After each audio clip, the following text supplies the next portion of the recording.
നമസ്കാരം. പ്രവാസി ഓൺലൈൻ ന്യൂസിന്റെ ന്യൂസ് എക്സ്ക്ലൂസീവിലേക്ക് ഏവർക്കും സ്വാഗതം. വിദേശത്ത് ജോലി സ്വപ്നം കാണുന്ന മലയാളികൾക്ക് ഏറെ ഉപകാരപ്രദമായ രീതിയിൽ ഓസ്ട്രിയയും ജർമ്മനിയും തമ്മിലുള്ള തൊഴിൽ സാധ്യതകളെ താരതമ്യം ചെയ്തുകൊണ്ടുള്ള ഒരു എക്സ്ക്ലൂസീവാണിത്. അതുകൊണ്ട് തന്നെ ഒരു പ്രത്യേക റിപ്പോർട്ടായിട്ടാണ് ഞങ്ങളിത് അവതരിപ്പിക്കുന്നത്. യൂറോപ്പിലെ ജോലി സാധ്യതകൾ നോക്കിയാൽ ജർമ്മനിയാണോ ഓസ്ട്രിയയാണോ നിങ്ങൾക്ക് നല്ലത്? അതിന്റെ വിശദാംശങ്ങളിലേക്ക് കടക്കുമ്പോൾ വിദേശത്ത് ഒരു ജോലി കണ്ടെത്താൻ ആഗ്രഹിക്കാത്തവരായി ഇന്ന് ആരുമില്ല.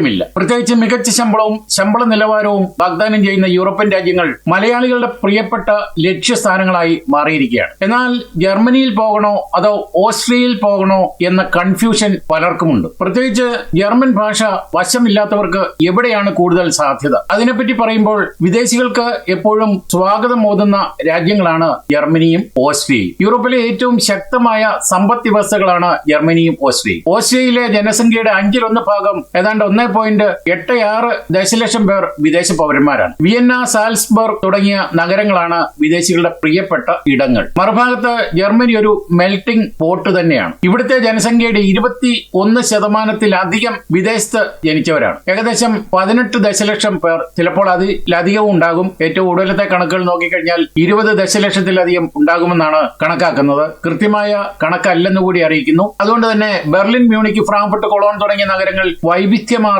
സംസ്കാരങ്ങളുടെ സംഗമ ഭൂമിയാണ്. ഈ രണ്ട് രാജ്യങ്ങളും ഇപ്പോൾ കടുത്ത തൊഴിലാളി ക്ഷാമം നേരിടുന്നു എന്നുള്ളൊരു വസ്തുത ഇപ്പോഴും നിലനിൽക്കുകയാണ്. അതുകൊണ്ട് തന്നെ വിദേശികളായ ഉദ്യോഗാർത്ഥികളെ ഇരു രാജ്യങ്ങളും ഇരു കൈയും നീട്ടിയാണ് സ്വീകരിക്കുന്നത്. ഇനിയും വിസയും താമസ സൗകര്യങ്ങളെ പറ്റി പറഞ്ഞാൽ യൂറോപ്യൻ യൂണിയന് പുറത്തുള്ളവർക്ക്, അതായത് പ്രത്യേകിച്ച് ഇന്ത്യക്കാർക്കൊക്കെ തന്നെ രണ്ട് രാജ്യങ്ങളിലും ജോലി ചെയ്യാൻ പ്രത്യേക പെർമിറ്റുകൾ ആവശ്യമാണ്. ഇനി ഓസ്ട്രിയയിലേക്ക് കടന്നാൽ ഇവിടെ പ്രധാനമായും റെഡ്, വൈറ്റ്, റെഡ് കാർഡാണ് നിലവിലുള്ളത്. അവരുടെ പതാകയുടെ നിറത്തിലുള്ളതാണത്. ഇവിടെ വിദ്യാഭ്യാസം, പ്രായം, പ്രവൃത്തി പരിചയം, ഭാഷാ നൈപുണ്യം എന്നിവ നോക്കി ഒരു പോയിന്റ് സിസ്റ്റം വഴിയാണ് ഇത് അനുവദിക്കുന്നത്. എന്നാൽ ജർമ്മനിയെ പറ്റി പറയുമ്പോൾ ജർമ്മനി കൂടുതൽ ഉദാരമായ നയങ്ങളാണ് ഇപ്പോൾ സ്വീകരിച്ചു വരുന്നത്. ഏറ്റവും പുതിയതായിട്ട് വന്നിട്ടുള്ള ഓപ്പർച്യൂണിറ്റി കാർഡ് വഴി ഉദ്യോഗാർത്ഥികൾ ജോലി തിരയാൻ നേരിട്ട് ജർമ്മനിയിൽ എത്താവുന്ന ഒരു സാഹചര്യമുണ്ട്. കൂടാതെ സ്കിൽഡ് വർക്കർ വിസകളും നിലവിലുണ്ട്. ഇതിനൊക്കെ തന്നെ ഭാഷ വേണം എന്നുള്ള കാര്യം മറക്കാതിരിക്കുക. എങ്കിലും ജോലി കിട്ടാനുള്ള സാധ്യതയുണ്ട്. അത് എത്രമാത്രം കിട്ടുമെന്നുള്ളത് നേരിട്ട് കണ്ട് മനസ്സിലാക്കി,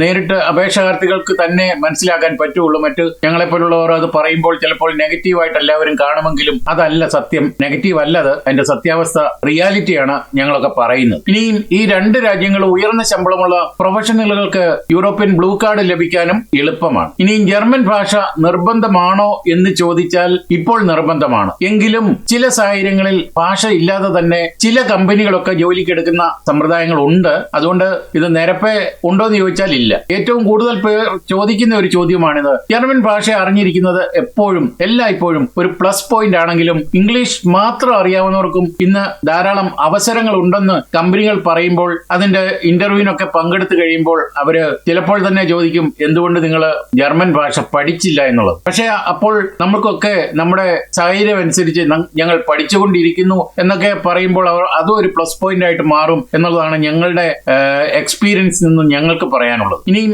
IT അല്ലെങ്കിൽ technology, finance, science, pharmaceuticals, marketing, engineering എന്നീ മേഖലകളിൽ ഇംഗ്ലീഷ് സംസാരിക്കുന്നവർക്ക് വലിയ ഡിമാൻഡ് ഉണ്ട്. എങ്കിലും ജർമ്മൻ കുറച്ചെങ്കിലും അറിഞ്ഞിരിക്കണം എന്ന ഒരു കാര്യം കൂടി. അതിന് സർട്ടിഫിക്കറ്റ് വേണമെന്നില്ല, കമ്മ്യൂണിക്കേറ്റ് ചെയ്യാനുള്ള ഒരു കഴിവ് മതി. ഇനി ആർട്ടിഫിഷ്യൽ ഇന്റലിജൻസ് മേഖലയിൽ വൈദഗ്ധ്യമുള്ളവർക്ക് ജർമ്മനിയിലും ഓസ്ട്രിയയിലും ഒരുപോലെ അവസരങ്ങൾ വർദ്ധിച്ചുകൊണ്ടിരിക്കുകയാണ്. അത് മാത്രമല്ല സോഫ്റ്റ്വെയർ എഞ്ചിനീയർമാർ, ഡാറ്റ സയന്റിസ്റ്റുകൾ, മെക്കാനിക്കൽ എഞ്ചിനീയർമാർ എന്നിവർക്ക് ഭാഷ ഒരു വലിയ തടസ്സമേ അല്ല.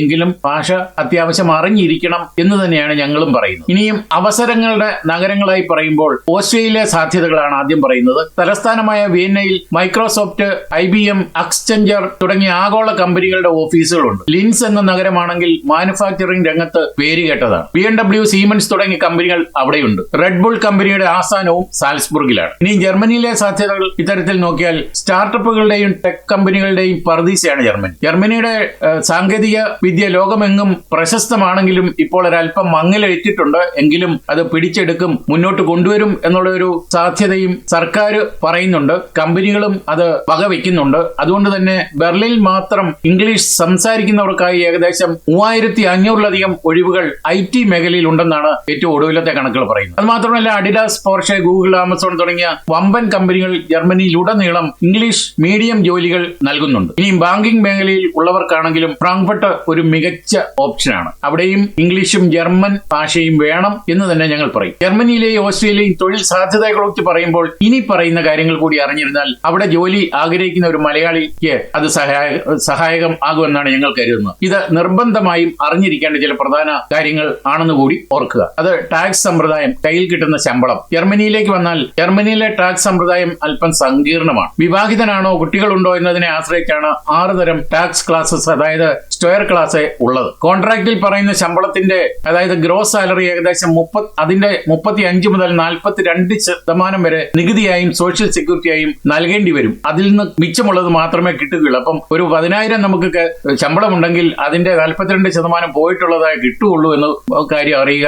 നമ്മുടെ നാട്ടിലൊക്കെ ഒത്തിരി പരസ്യങ്ങൾ വരുന്നുണ്ട്. ലക്ഷങ്ങൾ കയ്യിൽ വരും, 7,50,000 ശമ്പളമുണ്ട് എന്നൊക്കെ ഭയങ്കര പരസ്യങ്ങളൊക്കെ കാണും. പക്ഷെ കയ്യിൽ കിട്ടുന്ന എത്താണെന്ന് അത് ഇവിടെ ജീവിക്കുന്നവർക്കേ അറിയത്തുള്ളൂ. അപ്പൊ ഇങ്ങനത്തെ വലിയ പരസ്യത്തിലൊന്നും വീണു പോകരുത്. അതിന്റെ കൃത്യത മനസ്സിലാക്കാൻ വേണ്ടിയാണ് ഞങ്ങൾ ഇത് പറയുന്നത്. ഇനി ഓസ്ട്രേലിയയിലേക്ക് വന്നാൽ ഓസ്ട്രേലിയയിൽ ടാക്സ് നിരക്കുകൾ വളരെ കൂടുതലാണെങ്കിലും ഒരു വലിയ ആകർഷണമുണ്ട്. ഇവിടെ ഭൂരിഭാഗം കമ്പനികളും വർഷത്തിൽ 14 തവണ ശമ്പളം നൽകുന്നുണ്ട്. അതായത് 12 മാസത്തെ സാധാരണ ശമ്പളത്തിന് പുറമെ സമ്മർ ബോണസ് 13ാമത്തെയും വിന്റർ ബോണസ് 14ാമത്തെയുമാണ്. ഇതിന് ടാക്സ് വളരെ കുറവാണെന്നുള്ളതാണ് കാര്യം. ജർമ്മനിയിലുണ്ട് 14 മാസത്തെ ശമ്പളം എന്നല്ല പറയുന്നത്. വൈനാക്സ്കെൽഡും അതുപോലെ തന്നെ ഉർലോപ്സ്കെൽഡുമാണ് 12 മാസത്തെ ശമ്പളത്തിന് പുറമെ. അത് എല്ലാ കമ്പനികളും കൊടുക്കണമെന്നില്ല. ഒരുമാതിരിപ്പെട്ട ആർബൈറ്റ്സ്കേബർ എംപ്ലോയർ ഒക്കെ തന്നെ അത് കൊടുക്കാറുണ്ട്. അതുകൊണ്ട് തന്നെ ജർമ്മനിയേക്കാൾ കൂടുതൽ നൽകുന്നത് ഓസ്ട്രിയയാണ്. ഇനി അപേക്ഷിക്കുന്ന രീതിയിലെ വ്യത്യാസങ്ങൾ അത് CV ആൻഡ് കവർ ലെറ്റർ സ്റ്റൈലാണ് ഉദ്ദേശിക്കുന്നത്. യൂറോപ്യൻ ശൈലിയിലുള്ള CV ആൻഡ് കവർ ലെറ്റർ തയ്യാറാക്കി വേണം 2 രാജ്യങ്ങളിലും ഉപയോഗിക്കാൻ. ഫോട്ടോ നിർബന്ധമാണ്.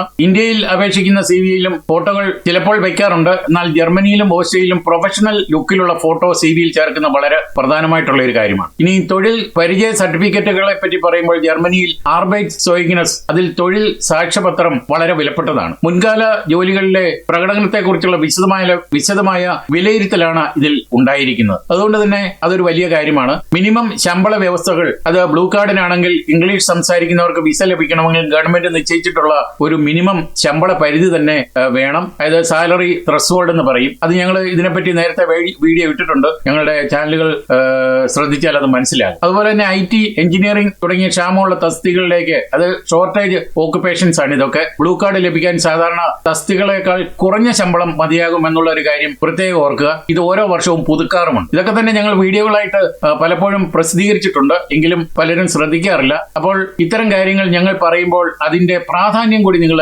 മനസ്സിലാക്കിയിട്ട് ഞങ്ങളെ ഫോളോ ചെയ്താൽ നിങ്ങൾക്കായിരിക്കും ഇതിന്റെയൊക്കെ ഉപകാരം ലഭിക്കുക. ഇനി കുട്ടികളുടെ വിദ്യാഭ്യാസവും ആനുകൂല്യങ്ങളും 2 രാജ്യങ്ങളും കുട്ടികൾക്ക് മികച്ച ആനുകൂല്യങ്ങൾ ലഭിക്കുന്നുണ്ട്. ജർമ്മനിയിൽ ഇതിനെ കിൻഡർഗാർട്ടൻ എന്നും ഓസ്ട്രേലിയയിൽ ഇതിനെ ഫമീലിയൻ ബൈഹിൽഫെ എന്നാണ് പറയുന്നത്. കുട്ടികളുള്ള ഓരോ രക്ഷിതാവിനും സർക്കാർ പ്രതിമാസം ഒരു നിശ്ചിത തുക ബാങ്ക് അക്കൗണ്ടിലേക്ക് നൽകുന്നുണ്ട്. 255 യൂറോ ആണ് ജർമ്മനിയിൽ കിൻഡർഗാർട്ടനായിട്ട് നൽകുന്നത്. അതുപോലെ തന്നെ കിൻഡർഗാർട്ടൻ മുതൽ യൂണിവേഴ്സിറ്റി തലം വരെയുള്ള വിദ്യാഭ്യാസം ഇവിടെ തികച്ചും സൗജന്യമാണ്. ഇനി PR അല്ലെങ്കിൽ പൗരത്വം. ജർമ്മനിയുടെ നോക്കിയാൽ ജർമ്മനി അടുത്തിടെ തങ്ങളുടെ പൗരത്വ നിയമങ്ങൾ വളരെ ഉദാരമാക്കി. ബ്ലൂ കാർഡ് ഉള്ളവർക്ക് ജർമ്മൻ ഭാഷാ പരിജ്ഞാനം ഉണ്ടെങ്കിൽ വളരെ വേഗത്തിൽ ചിലപ്പോൾ 21 മുതൽ 27 മാസത്തിനുള്ളിൽ ലഭിക്കും. പെർമനന്റ് റെസിഡൻസിയും അതോടൊപ്പം ലഭിക്കും. കൂടാതെ ഇരട്ട പൗരത്വവും ജർമ്മനി ഇപ്പോൾ അനുവദിക്കുന്നുണ്ട്. പക്ഷേ ഇന്ത്യക്കാർക്ക് ലഭിക്കില്ല. ഇനി ഓസ്ട്രേലിയയിലേക്ക് കടന്നാൽ ഓസ്ട്രേലിയയിൽ PR അല്ലെങ്കിൽ പൗരത്വം ലഭിക്കുന്ന ജർമ്മനി അപേക്ഷിച്ച് കഠിനമാണ്, കൂടുതൽ കർശനമാണ്. കൂടാതെ കൂടുതൽ വർഷങ്ങൾ അവിടെ താമസിക്കേണ്ടതായിട്ടും വരും. ജർമ്മനിയിലാണെങ്കിൽ 5 കൊല്ലം താമസിച്ചാൽ മതി. അത് അൺഡവേൺഡ് ആയിരിക്കണം, ബ്രേക്ക് ഒന്നും ഉണ്ടാകാൻ പാടില്ല. 60 മാസത്തെ പെൻഷൻ അടച്ചിരിക്കണം. ഈ നിയമങ്ങളൊക്കെ ഉണ്ട്. ഓസ്ട്രേലിയയിലാണെങ്കിൽ അതിന് വ്യത്യാസമുണ്ട്. ഇനി ജീവിത ചെലവ്, കോസ്റ്റ് ഓഫ് ലിവിംഗ് നോക്കിയാൽ ജർമ്മനിയിലെ ബെർലിൻ, മ്യൂണിക് പോലെയുള്ള വലിയ നഗരങ്ങളിൽ വീട് വാടകയ്ക്ക് ലഭിക്കുന്ന ഒരു വലിയൊരു യുദ്ധം തന്നെയാണ്. ഹൗസിംഗ് ക്രൈസിസ് ആണ് ജർമ്മനിയിൽ ഉള്ളത്. അതുകൊണ്ട് തന്നെ വാടകയ്ക്ക് വീടുകൾ കിട്ടാൻ വളരെ ബുദ്ധിമുട്ടുള്ള ഒരു രാജ്യമാണ് ഇപ്പോൾ ജർമ്മനി. അത് കടുത്ത മത്സരമാണ് ഇവിടെ നടക്കുന്നത്. കൂടാതെ സൂപ്പർ മാർക്കറ്റ് സാധനങ്ങൾക്ക്, നിത്യോപസാധനങ്ങൾക്കും ഓസ്ട്രേലിയയേക്കാൾ വില കുറവ് ജർമ്മനിയിലാണ്. അപ്പൊ ഈ 2 കാര്യങ്ങളൊക്കെ തന്നെ താരതമ്യം ചെയ്യുമ്പോൾ ജർമ്മനിയാണ് കൂടുതലായിട്ട് ഞങ്ങൾക്ക് നന്നായിട്ട് തോന്നുന്നത്. ഇനി ഇംഗ്ലീഷ് ജോലികൾ നോക്കുമ്പോൾ തന്നെ ഈ രാജ്യങ്ങളിലേക്ക് വരാൻ തയ്യാറെടുക്കുന്നവർ ജർമ്മൻ ഭാഷയുടെ A1 അല്ലെങ്കിൽ A2 ലെവൽ എങ്കിലും പഠിച്ചു വയ്ക്കുന്നത് നല്ലതാണ്. ഇത് ABCD എന്ന് ഉച്ചരിക്കാൻ മാത്രമേ ചിലർക്ക് അറിയത്തുള്ളൂ. പക്ഷെ അതിന്റെ കൂടുതലായിട്ട് പഠിക്കുമ്പോൾ അതിന്റെ വ്യത്യാസങ്ങൾ മനസ്സിലാവും. B1 എങ്കിലും ഉണ്ടെങ്കിലാണ് ഏറ്റവും നല്ലതെന്ന് ഞങ്ങൾ പറയും. ഇനി വിസ നടപടികൾക്കും അവിടെ എത്തിയ ശേഷമുള്ള ദൈനംദിന ജീവിതത്തിനും ഏറെ സഹായകം ആകുന്ന ഒരു കാര്യമാണ് ഇത്. ഇനിയും ഇതിന്റെ ചുരുക്കത്തിൽ എന്തും തീരുമാനിക്കണം എന്നുള്ളത് ഇങ്ങോട്ടേക്ക് കുടിയേറുന്നവരാണ് തീരുമാനിക്കേണ്ടത്. എങ്കിലും വലിപ്പം കൊണ്ടും കമ്പനികളുടെ എണ്ണം കൊണ്ടും ജർമ്മനിയാണ് ഇംഗ്ലീഷ് മാത്രം അറിയാവുന്നവർക്ക് കൂടുതൽ അവസരങ്ങൾ നൽകുന്നത്. എന്നാൽ കൂടുതൽ സമാധാനപരമായ അന്തരീക്ഷവും മികച്ച പ്രകൃതി ഭംഗിയും ആഗ്രഹിക്കുന്നവർക്ക് ഓസ്ട്രിയ തെരഞ്ഞെടുക്കാം. എവിടെ നിന്ന്